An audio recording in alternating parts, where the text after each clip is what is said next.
Huwag niyo naman kaming kalimutan. Kasi, hindi lamang ang senador dito, hindi lamang si Chis Escudero. Senador din ako. Bakit po naiwan yung Camarines Norte? Medyo parang aping-api kami. Parang lahat po dinaanan eh. Papunta ho ng Bicol ay wala hong pundo na dumating. So may pinirmahan si Secretary Tugade sometime in February of 2022 para sa Civil Works, pero hindi ho na ipadala ng China Exim Bank ang pondo. 250 million lang. May airport na kami. Busted na kami sa train, busted pa rin sa airport. Ang napakasawing pag-ibig naman ito. Marami po akong dinig na magandang balita para sa mga tiga Norte. Para naman po sa South, gusto ko lamang pong itanong, ano pong balita sa Philippine National Railway South Long Haul? Kasi matagal na po namin inaantay ito sa Bicol. Alam nyo, lumaki po ako sa train dyan sa Bicol. Nami-miss na po namin. Kung sana dumating po yung panahon. Ano po bang balita? Magkakaroon na po bang magandang balita sa amin? Okay, Madam Chair, ang PNR South Long Haul ay Calamba to Daraga Albay. Opo. That's phase 1. Ang phase 2 ho ay Daraga Albay, papunta ho ng Matnog, Sorsogon. Ang phase 3 ho ay Chaong, Quezon, going to Batangas Port, at ang phase 4, Calamba papunta ng Sucat. Ang package 5 po niyan ay rolling stock and electromechanicals po. Sa kasalukuyan po ay nakakontrata ang gobyerno sa China Exim Bank. It's about 14 billion para sa project management consultancy.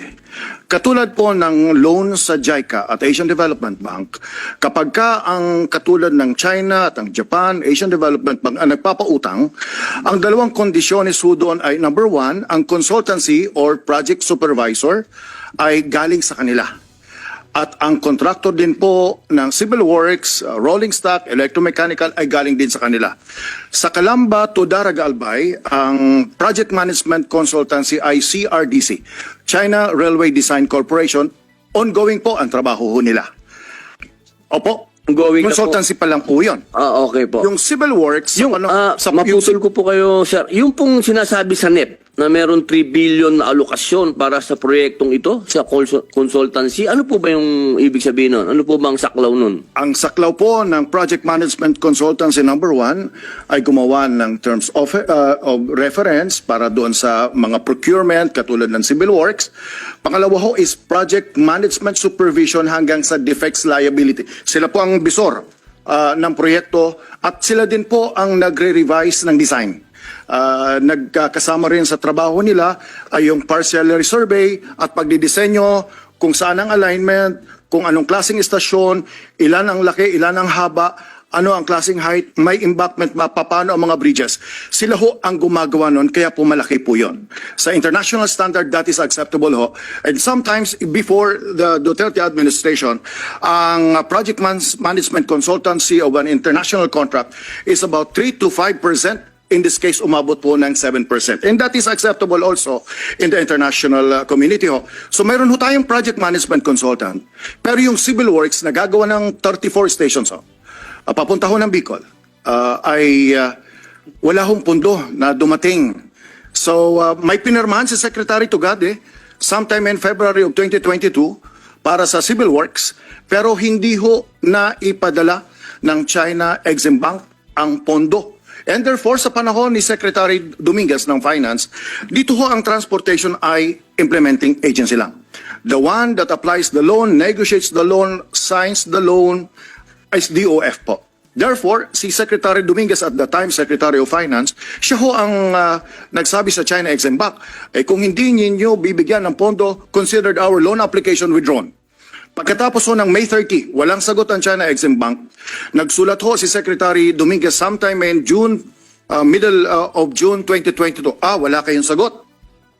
Therefore, considered withdrawn. Sa ngayon ho, wala ho tayong loan sa China Exim Bank. So, nakatenga ho ang South Long Haul, ang Ang pinag-aaralan po ng ating kalihim dito, Sir, nakatenga. Bali, wala po itong ngayong kalinawan. tama ho kayo. Sapagkat meron lang po tayong project management consultancy. Yung 3 billion ho ay hindi lang po siya tungkol sa part ho kasi ng ang trabaho ng gobyerno ay ang right of way pati na ang ISF. Tanong, ano ang direction consultancy? May mga nakatinggang trabaho din ang gobyerno tulad po sa Asian Development Bank, sa JICA. Ang trabaho ho ng gobyerno ay right of way, relocation of utilities ho. Pagkatapos so ay relocation of ISF, yung mga informal settlers po, at yung pagbibili ng lupa. Sa ngayon, ang 3 billion po ay nakalaan para sa relocation ng ISF. Bakit to meron tayong ganyan?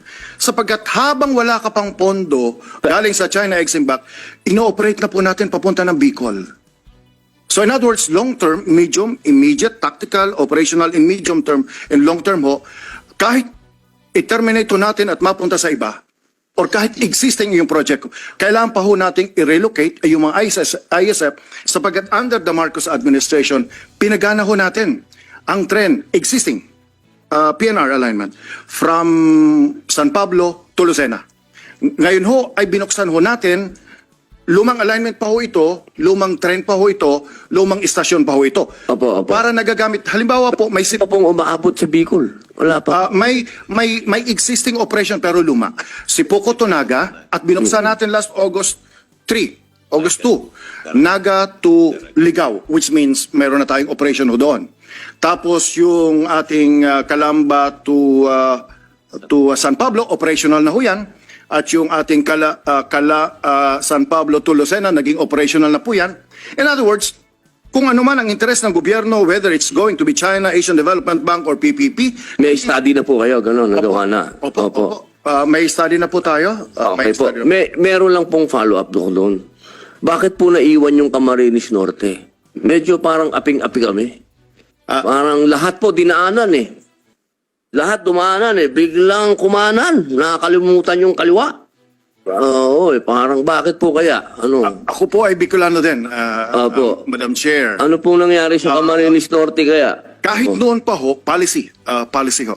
Kung idadaan ho sa Camarines Norte, well, ano ang future line? Ang future line, ang future ho, not in this present project ho, dito sa Manila to Daraga ho, yung pinarma ni Secretary Tugade, ay wala po talaga ang daet. Ang dapat po ng daet ay ngayon po, sa administrasyon po ninyo, hindi ba yung magagawa ng paraan na masama kami? Ang pinag-aayos po natin ay spar line. Ibig sabihin, no, may biyahe mula, say... Total, meron namang 3 billion na study dyan. Ba't isama nyo na kami dyan?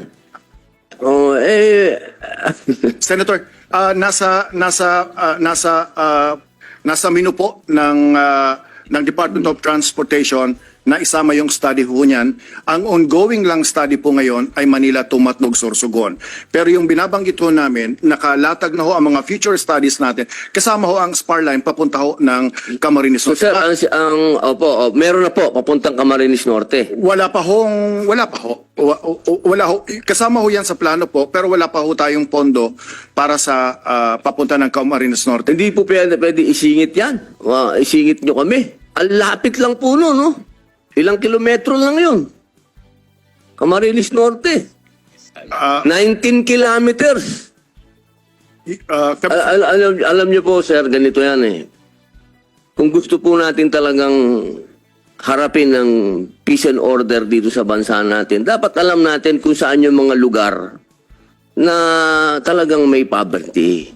At talagang alam natin kung saan namumulaklak yung tinatawag nilang pagtawag sa revolusyon. Kapag kaganyan po, na lagi kaming naiiwan, katulad yan, humihingi din kami ng airport sa inyo. Yung airport namin, kanina, bilanggit ng mga kapatid namin senador dito, may Antique, may Bukidnon. Yung Camarines Norte, ang kailangan lang namin, rehabilitation lang. Pangalawang taon na namin lang lumuluhod. Huwag nyo naman kaming kalimutan. Hindi lamang ang senador dito, hindi lamang si Chis Escudero. Senador din ako. Sir. Oh, ang napakapangit naman pakinggan nung puro matnog sursugong kayo dyan. Paano naman yung Camarines Norte? Kawawa naman kami. Alam niyo po ba ang airport diyan sa Dait, kapag nailagay nyo yan, makikinabang din po dyan ng Quezon. Makikinabang din po dyan ang malalapit na bayan ng Camarines Sur. At doon po sa lugar namin, wala po dyan problema kahit itanong nyo po sa Kaap. Diyan po sa Naga, humihingi sila 11 billion yata ang hinihingi nila para sa airport nila. Kami ho, 250 million lang. May airport na kami. Busted na kami sa train, busted pa rin sa airport. Ang napakasawing pag-ibig naman ito.